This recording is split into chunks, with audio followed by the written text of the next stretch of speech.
Welcome to the Sell My Business podcast. I'm your host, Jeffrey Feldberg.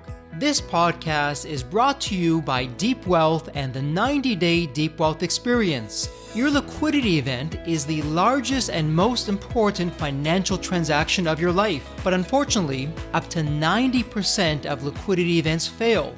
Think about all that time, money, and effort wasted. Of the quote-unquote successful liquidity events, most business owners leave anywhere from 50% to over 100% of their deal value in the buyer's pocket and don't even know it. I should know. I said no to a seven-figure offer and yes to mastering the art and science of a liquidity event. 2 years later, I said yes to a different buyer with a nine-figure offer. Are you thinking about an exit or liquidity event? If you believe that you either don't have the time or you'll prepare closer to your liquidity event, think again. Don't become a statistic and make the fatal mistake of believing that the skills that built your business are the same ones for your liquidity event. After all, how can you master something you've never done before? Let the 90-Day Deep Wealth Experience and our 9-step roadmap of preparation help you capture the maximum value for your liquidity event. At the end of this episode, take a moment to hear from business owners just like you who went through the Deep Wealth Experience.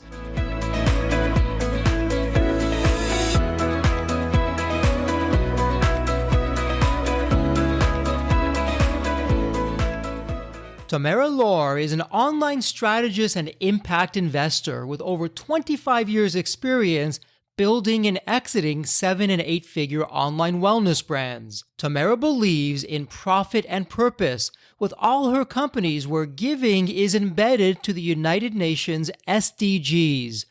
Her mandate of buy one, support one, give one is driven by a community of conscious consumers who are leveraging their collective purchasing power to support female founders that give back. Tamara's current focus, Beusail, is disrupting the way large organizations engage, reward, and retain employees.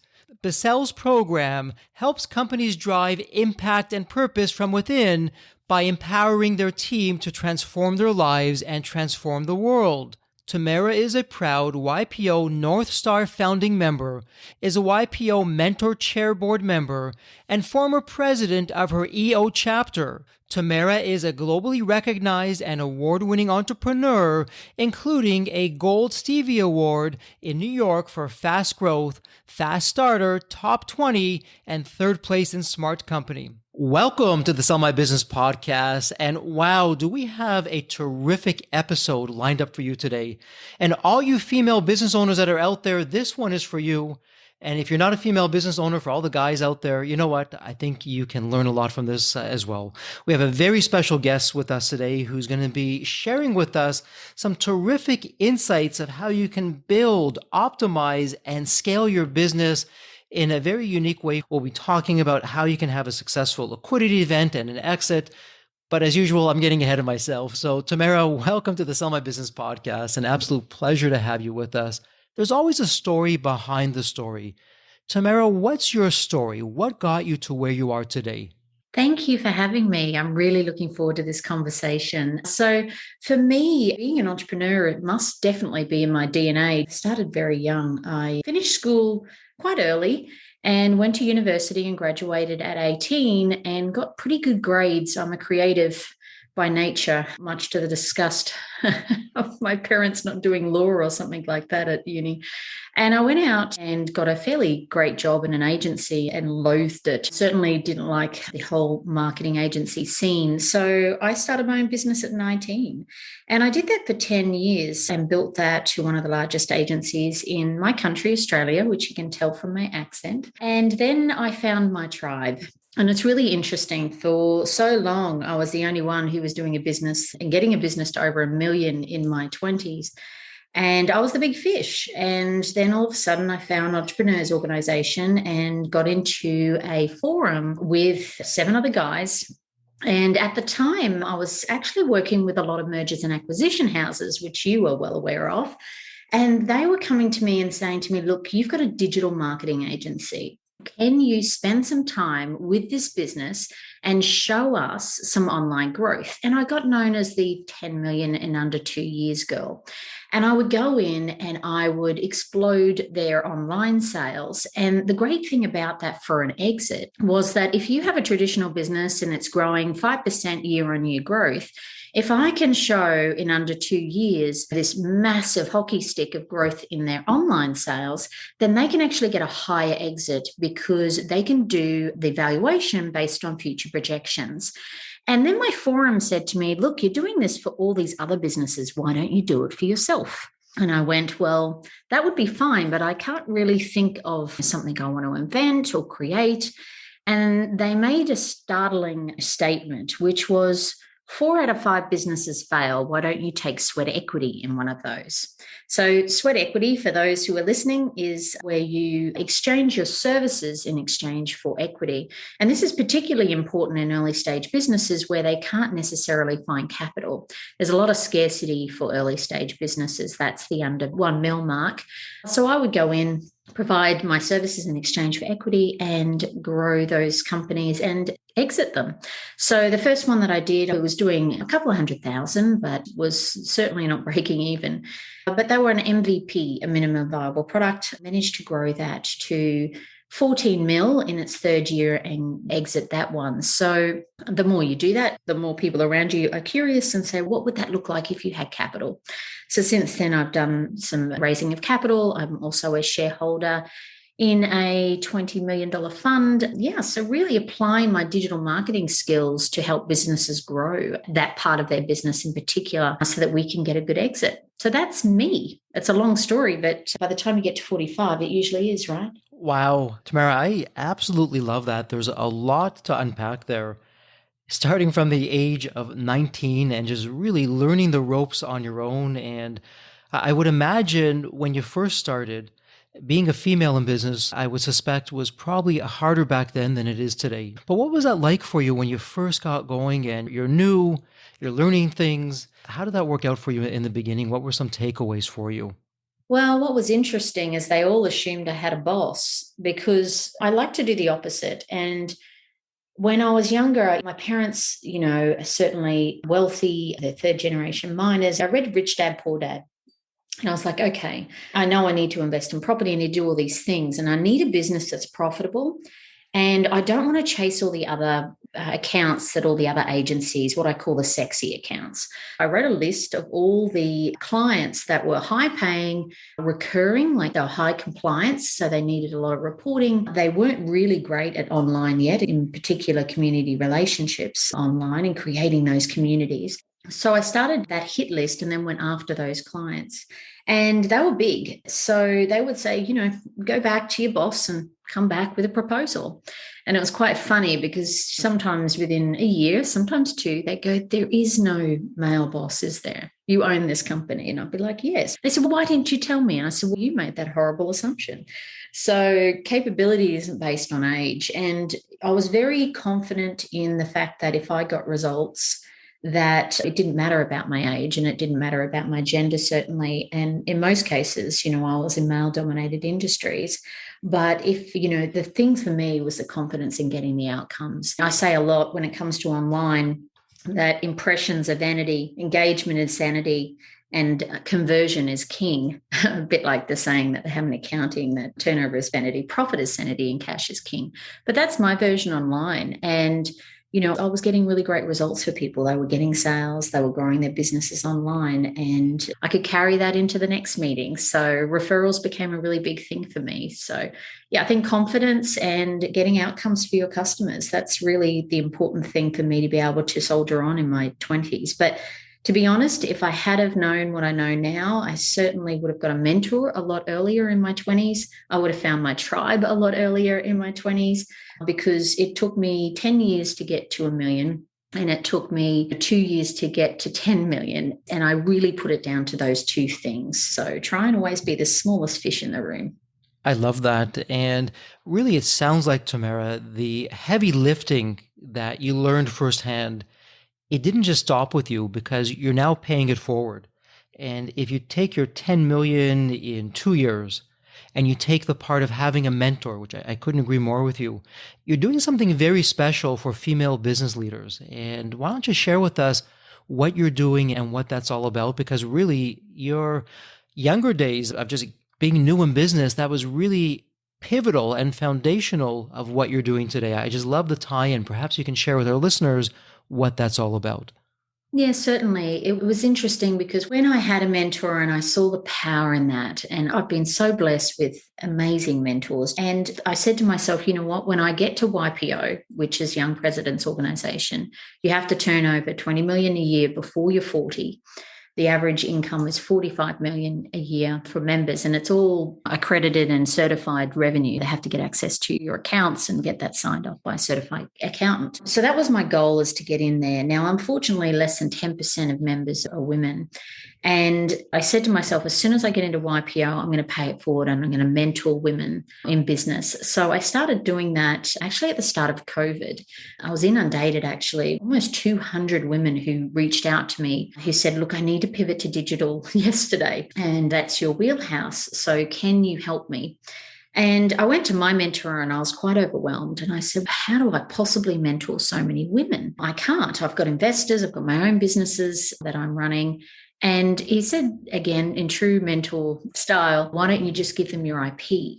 Which was really an interesting concept because, I had created these SOPs, these standard operating procedures for how I scale my businesses online. And I do follow the same process religiously every time I invest in a business or acquire a business. So he said to me, look, why don't you give it to them? It was actually quite organic. I got together 22 women, mainly in America, but from all over the world. They were doing a minimum of 500,000 in revenue. Some were doing up to 80 million in revenue and still hadn't achieved digital transformation. And we can go into what that means a little bit more in a second. And I took them through the process of building, optimizing, and scaling their businesses online. And the one thing that was a standout was at the end of that 9-month process of taking them through that and mentoring them on the strategy, but then helping them with the execution. That coupling of mentoring and execution is really where you start to see the outcomes. Because if you just mentor them alone, what happens is they run away and they run down a rabbit hole and end up spending a fortune on things that, or going down the wrong rabbit hole because everything online is very tech focused. So being able to provide them that online strategy through mentorship and coupling that with help from a C-suite CTO, my C-suite CTO, who's also my business partner, she helps in the program and she specializes in companies 100 mil plus. So she knows what she's doing. And it's certainly not something that a lot of these women could afford to put in their own business or get access to.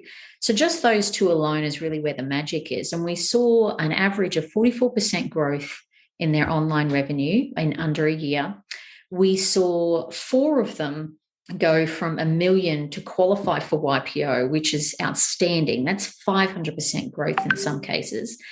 And we had 2 that were approached who weren't looking to exit, but were approached to exit. So that was the first group. So we've decided that's a really good formula for me to be able to mentor more women. If I did it in isolation, I would probably only be able to impact 10 female businesses a year. But now I'm able to do 100 a year and take them through this process, and they still get access to me, both one-on-one and through a group environment. And, to think that's $500 million worth of revenue that we're helping grow, it's quite exciting to me. Wow, so much is going on there, and we can just go down so many rabbit holes. But before we do that, Tamara, why don't you share for our listeners, you talk about digital transformation. What does that really mean? Well, it's interesting because a lot of people realize that they need to be digital. I mean, yourself, being in business, you need to remain relevant. Otherwise, you will get left behind. But a digital transformation for a lot of businesses, unfortunately, meant going out and hiring an expensive agency. And I say this with open hearts, but honestly, agencies are the new versions of lawyers. They're the only ones who win. So the person who can spend the most acquiring the customer wins. And before, small business, it was our playing ground. We could take land grab pretty easily online, fairly inexpensively. But now with the flooding of VC money and the attention on online land grab, and obviously everyone pivoting to digital, It's supply and demand. So now to acquire a customer, like in my field, which is beauty, if you're a good marketer, you can acquire a customer for $80. Now, if you're selling something for $30, your break even's a while away. I know some venture capital backed companies that will bleed until 8 months for their break even. And to me, that's atrocious. I like to break even on the first sale and make sure that my businesses are structured in a way where I get them on subscription or repeat business and have a great lifetime value of a customer, an LTV. So what I suggest to people, if you want to pivot to digital and you want online to be a key driver of your growth, then you can't delegate that. You need to bring it in-house, and you need to understand the fundamentals as a CEO or a founder of what digital is and how it works so that you can manage it. Because at the end of the day, the fish rots from the head. And if you don't know what the key drivers are and what the strategy is and help drive that internally, then you're not going to land where you want to go. So, bringing CEOs into the program, empowering them to learn the fundamentals, bringing their marketing managers along so we can help them with the execution and provide that intel that perhaps the founder doesn't have access to, but really giving them that process so that they can scale online. And where your focus goes, your energy flows. For me, it's about showing up every week and looking at these numbers, looking at the data, knowing what the key metrics are that we need to be focusing on so that we can make sure we not only grow our online growth, but we also have great metrics compared to industry standards. And this is really important when you exit. I always get a higher multiple for the companies that I exit because the cost per acquisition, the lifetime value of that customer, all of those are a lot lower than the industry average, which gets investors very excited. First, because of that factor, because they want to figure out how I do that. But secondly, because I have all the SOPs and I have the infrastructure internally in order to drive that growth. We're not dependent on a third-party agency to be able to grow this business. And those two things really do help get a higher exit for me when I'm exiting a business that is online. So we now have a bit of a foundation that we can build off of. But let me ask you this before we jump into that. When you look at yourself as a female business leader, business owner, when you first started and you fast forward to today, has anything changed? Where are you on that? Well, hopefully we are all evolving and growing. Having a thirst for learning is almost compulsory for entrepreneurs. But I think the thing that has really changed is I don't work in the business, I work on the business. I make sure that I share in the equity. If you have someone with skin in the game, that's a lot different. So, I love to partner with women who want to transition to entrepreneurship, but don't necessarily want to jump out and quit their job and invest lots of money because they don't understand it. So really investing in your people and their pathways is really important. And then the third for me is impact, actually. I believe business can be an amazing force for good. Within YPO alone, we do $9 trillion in America. So imagine if that was a business that was for good. So everything that I do is buy one, support one female founder, and give one to the United Nations Sustainability Goals. So, like the first business that I did is Sweat Equity, we were doing 40,000 meals a week by the end of that. And we had buy one, give one embedded in that. So we were giving a meal to a child in school in Africa. And we all know education is the way to shift things. So, that to me, when you get to a later stage in your business, you go through the just trying to survive and then you thrive and you do a bit of payback. And then you move to this point of legacy and impact. And for me, it's how do I empower more of these businesses that I'm mentoring to be net positive?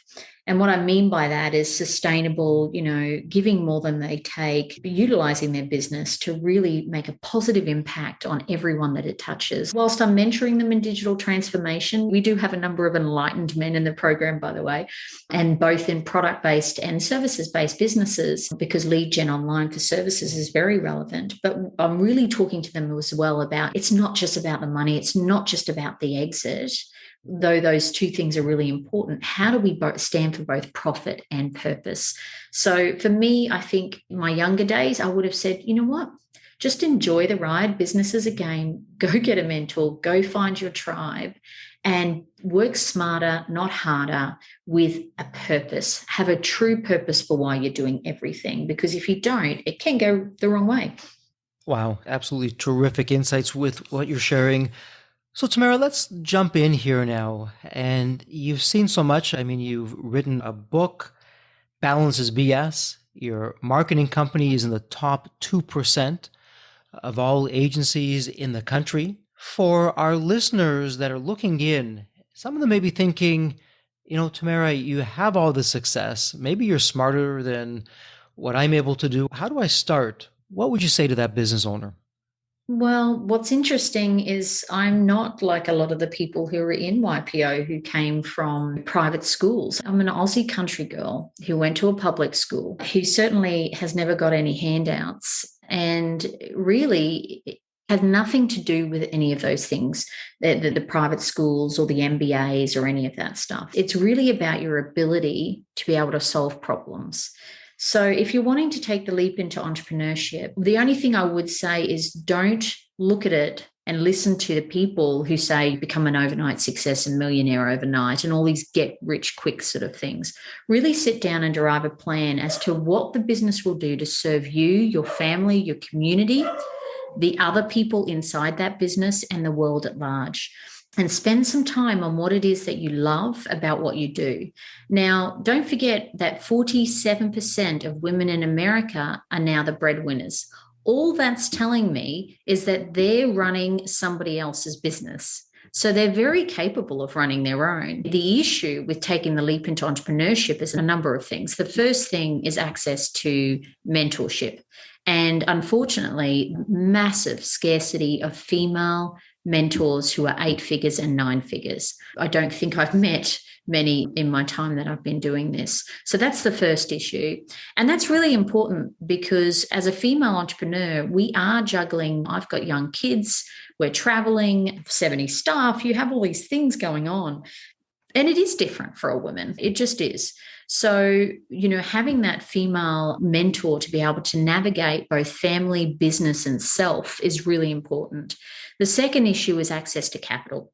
Women get 2% of all capital, and I'm pretty sure I know where it's going. It's going to women like myself who've got a track record, certainly not startups in their first gig. So how do we break down that barrier as well? And for me, that's very much about providing them a platform where they can take the leap into entrepreneurship as a side hustle and then make that transition over time. So starting with your first number, what is the number I need to cover off just so I can quit my job and get the flexibility that I need to be able to focus on my business? And then the second thing is about how do I get that business then to $1 million? And then how do I look at raising capital and eventually an exit? Because there's not enough women exiting businesses. You would know that. And the reason there's not enough businesses getting to a point where they justify capital, which is usually the 5 mil plus sort of mark where you can really get access to some good capital and partnerships, strategic partnerships. So we need to focus on how do we get women to that point.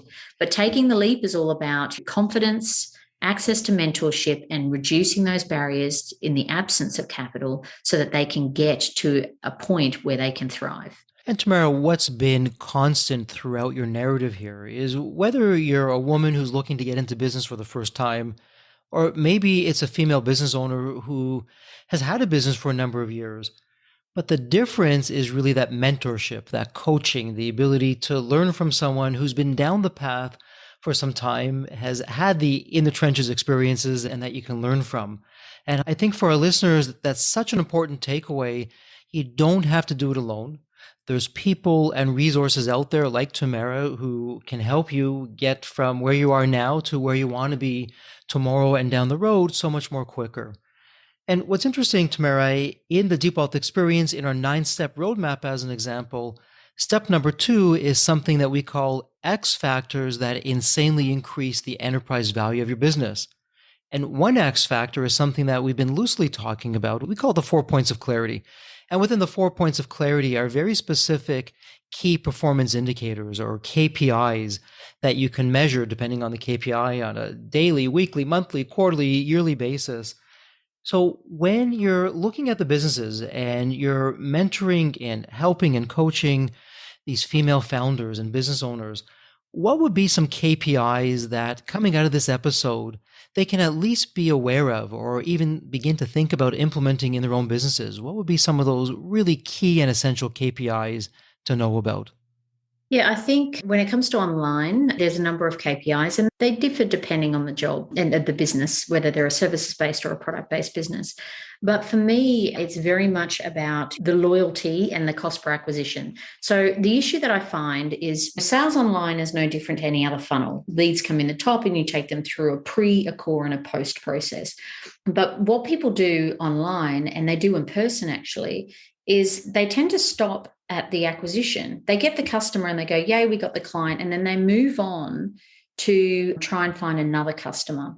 Instead of thinking about what is underneath the hood that I can leverage in order to get my LTV, my lifetime value of a customer up, and to get my loyalty up, to get them referring and becoming raving fans. So for me, the metrics are all about how do I get them through the customer value journey all the way to the end, to the point where they're a high-paying customer, they're referring their friends, they're leaving reviews, and they're called advocates.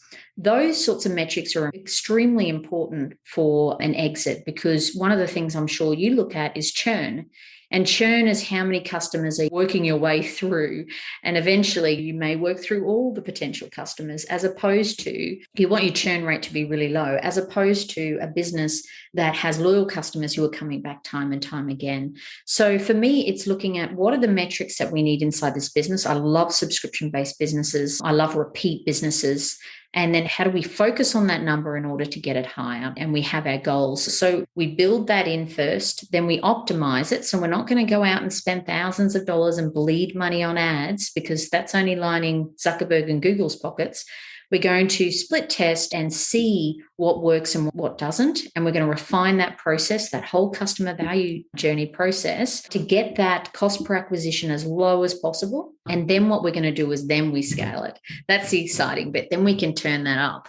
And when we look at the beauty industry, which is $80, as I said, as an average cost per acquisition, we're getting our leads at the moment for $1.10. Phone numbers and emails. So the person who can acquire the customer for the lowest is obviously going to win. And the person who can take them through that customer value journey to the point where they're raving fans and they're bringing friends along, or they're referring other people in their industry and their peers, or you have someone who is buying the product and going on subscription. Those are the three key metrics that I look at.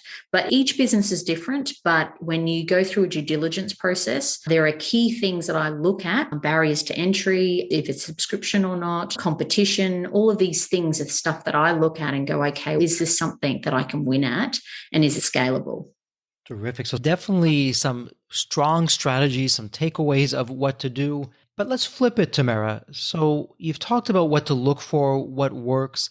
What would be some of the more common mistakes that not just female business owners, but business owners in general are making, that perhaps 80% of the mistakes being made are coming from these 2 or 3 mistakes, whatever those would be?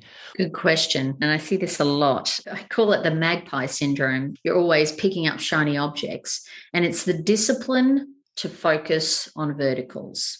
So let me explain that a little bit. When it comes to online, you need to be granular. In fact, you need to be micro granular when it comes to your targeting. Otherwise, you end up throwing out a massive net that has humongous holes in it and all the fish get away. The first thing I do is I focus on the numbers. The data doesn't lie.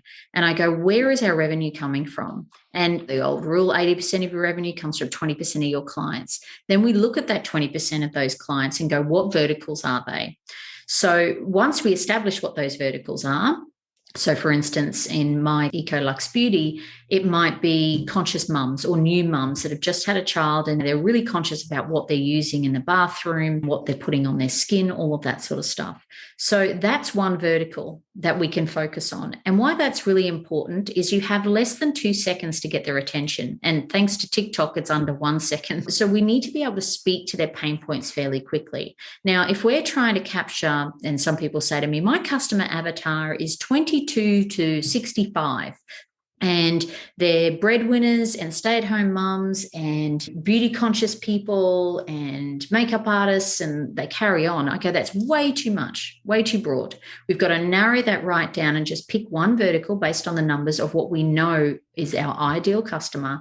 And then we want to go deep and narrow on that vertical. Most people I see are trying to, in all their businesses, whether they're online or offline, in both areas, they're going broad. So they're trying to be everything to everyone, and they end up mediocre to everyone. So if we can pick off a few of these things and then really focus on those and drive the revenue on that vertical to over $10 million online alone, then I say to them, great, fit that one through the goals. Now let's look at the next vertical. And that's the best way I feel to scale a business. If you've got 2 or 3 of those verticals, that's when you can get to that over $20 million sort of revenue, which is an exciting place to be. But the discipline in being able to do that is really important, because people just like to not say no to customers. Now, they can still come and buy your services or your product. That's fine. But we're not going to actively go out and attract them. We're not going to actively target them or spend money on targeting them, because these are our verticals, this is our disciplines, and this is how we scale our business. So it sounds like the takeaway here is focus. And then while you're focusing, have even more focus. And once you're done focusing, focus once again, and just really have laser-like focus on a particular vertical until you can dominate that, master that. Once you've done that, perhaps, Tamara, as you're saying, there's an opportunity to do the same thing in a different vertical. And it's that laser-like focus on a particular vertical until you master that, until you can really own that. That really sounds like it's the key mistake that business owners aren't doing. And that's really the key ingredient to having a successful business, of how you can ramp it up so quickly when you have that focus. Would I be correct in that? Absolutely. And start with the end in mind. Most of the time I go, okay, this is where I want the business to be. The one that I'm in currently, I want it to be at 300 million. And my ideal exit is to somebody like Unilever, who could put it into their engine room and then take it to another level. So, really starting with the end in mind is important. That's one of the first questions I do when I mentor people is, do you want to exit this business? And even if they say no, I explain to them, we're still going to set it up as if it will be, because options are good, and a business set up to exit is just a better run business. It's not key person dependent. It has the right SOPs. It doesn't rely on the founder. Thinking about that exit, working back from that, or that end goal and working back from that, is really important. And understanding what your bus stop is, as I call it. You may want to take a business to only 5 million and then exit it. Some people want to go further. Some people are creatives and really love that early stage startup stage. So once it gets to 20 million and you've got management teams and board members and HR and all those things, sometimes that doesn't interest them either. So we've got to love what we do. So think about your bus stop, start with the exit in mind, and then work back from that. And that's my job as a mentor, is to ask those tricky questions. It's definitely a page out of the Deep Wealth experience in terms of what we're doing, just that preparation before you start, having that exit in mind and doing all the things up front, nice and early. Because really, Tamara, when you think about it, your preparation, when you start your preparation for a future liquidity event and you start that on day one, how you prepare and what you do will impact on how you actually run the business. And then on the flip side, how you run the business will have an impact on how you prepare. So you get this positive feedback loop. And when all is said and done, you're saving your health, your money, and your time. When you do that preparation, you can show up to your liquidity event. You've maximized your enterprise value. As we like to say at Deep Wealth, you've found the hidden skeletons in the closet. You've removed them. You went into the attic. You found those hidden Rembrandts. You put them out for public display. And you now have a company that's going to be attractive to a future buyer. Now, speaking of companies and liquidity events, I have a question as we begin to wrap up this episode. And I know you're a big proponent of digital and being online. I'm curious, how has the coronavirus pandemic, how has it changed the digital world in terms of now having an online business? What have you seen that's impacted us today, and perhaps what's going to be coming down the road as a result of this? Well, there's good and bad in every situation. And I think what we've seen is obviously the influx and the growth of online purchases, which is fantastic. But we've also seen a bit of the great divide. It's becoming more like retail, where the big guys are certainly winning and taking what I call land grab online. Luckily, if you are doing it right, if you're a small business and you're remaining relevant and you're bringing it in-house and building those capabilities in-house, you can meet that challenge. But as far as I'm concerned, if you're not keeping up with that, you will be gobbled up. The majors are playing in a big way now online, and there's a lot of acquisition going on. Your ability to be able to embrace digital and take your little piece, 10, 20 million of something, so that you can be positioned for an exit. Just understanding that landscape is really important. It's doable. It's just supply and demand online. For me, I'm actually mentoring my group more in creating online communities than going out and doing ads and saying, buy my stuff, buy my stuff. Spending more time up front on community-based selling, where we have a group of people that have like-minded values, that are our ideal customers. How can we go in there and add value? 90% value, 10% suggestive sale. And that takes patience, because you need to build their trust. But what it does do is, when you do, you have loyal customers and your cost per acquisition isn't as high. So, think about, where is your community of customers? Where are they online? And how can you lean into that community and really just show up and serve? And if we serve, we don't need to sell. The sell automatically happens. So I'm really encouraging my mentees to do the opposite, not to just put a product up and a special offer and a discount, because we all know that discounting is a terrible road to the bottom. So how do we show up in those communities, serve those people, add value, and then acquire the customers that way, and spending time with them? So they're all actively doing that and getting great by doing that. So yes, some thought for those people who are listening, who are thinking that their cost per acquisition is going through the roof, and how do I counteract that? Well, some words for the wise. And I know we're talking about digital businesses, online businesses, but really, Tamara, what you're sharing, that goes to the heart of being an entrepreneur. And we're the ones that find a very painful problem, solve that problem, remove that pain for people. We're educating, we're not selling, we're just really making a difference out there. And as any entrepreneur knows, we always want to go above and beyond, go the extra mile, just because, for no other reason, no expectation, make a difference, be the light out there in a sea of darkness. And what you're talking about really resonates. So Tamara, we're at the point in this episode where we're going to begin to wrap up, and I'm going to ask you one of my favorite questions. And the question for you is this. I'd like you to think about the movie Back to the Future. And in the movie, you have the magical DeLorean car, which can take you back to any point in time. So Tamara, imagine it's now tomorrow morning. You look outside the window, the DeLorean car is there, the door is open, and it's waiting for you to hop on in. So you hop into the car, and you can now go back to any point in your life.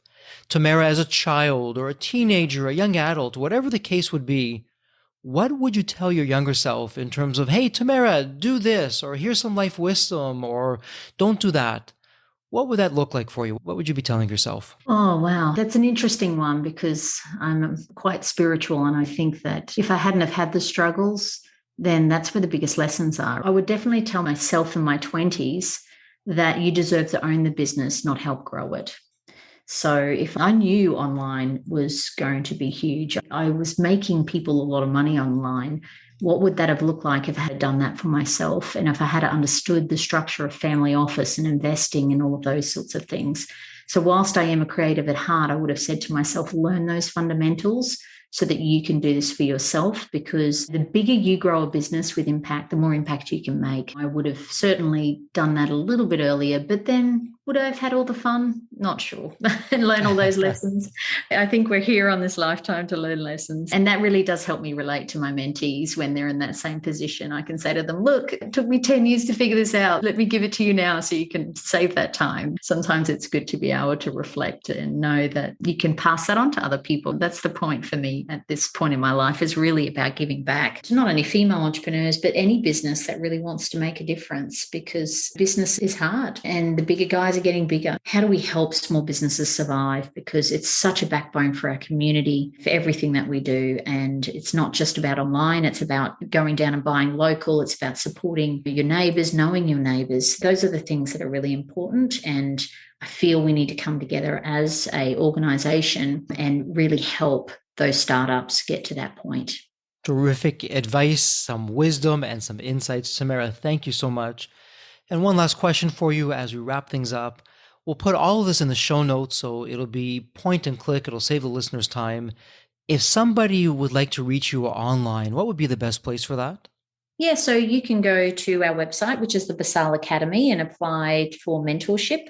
Or I'm on social. I do a room on Clubhouse every week, so you can come and actually ask some questions. I try and make myself available to as many people as possible, and all the social media channels. And just know that I personally check those myself and answer everyone. So give me a couple of weeks to get back to you, but just please reach out. The worst thing you can do is do nothing. And don't think, oh, I'm not ready yet, or I'm not big enough, or whatever the limiting beliefs are. Put those aside and just know that wherever you are on the journey, if it's not me who can help you, there is somebody I can introduce you to. And that's something we haven't talked about today, but your network is your net worth.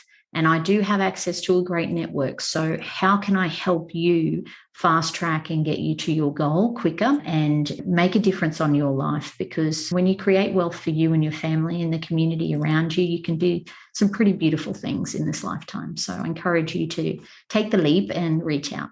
Well, terrific. And it doesn't get any better. Tamara is asking you to reach out to her. And again, we'll put all that in the show notes. It'll be a point and click for you. Well, Tamara, a big thank you for spending part of your day with us here on the Sell My Business podcast. And as we wrap up the episode, as always, please stay healthy and safe. Thank you so much. Thank you for having me. I've really enjoyed it. And thanks for everything you do as well. The Deep Wealth experience was definitely a game changer for me. This course is one of the best investments you will ever make, because you will get an ROI of 100 times that. Anybody who doesn't go through it will lose millions. If you don't have time for this program, you'll never have time for a successful liquidity.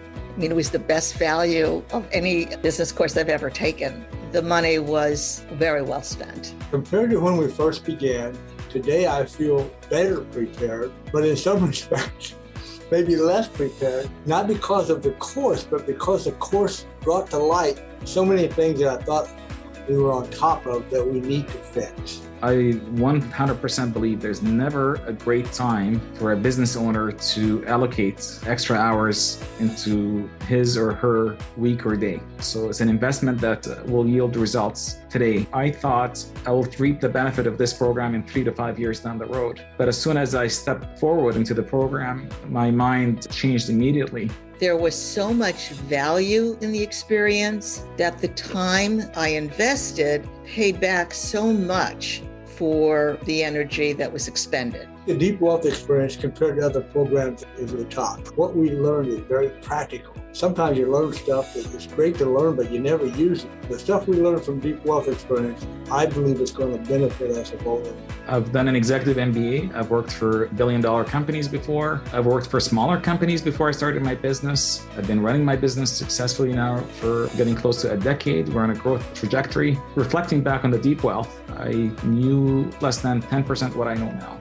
Maybe close to 1% even. Hands down, the best program in which I've ever participated. And we've done a lot of different things over the years. We've been in other mastermind groups, gone to many seminars, workshops, conferences, retreats, read books. This was so different. I haven't had an experience that's anything close to this in all the years that we've been at this. It's 5-star, A+.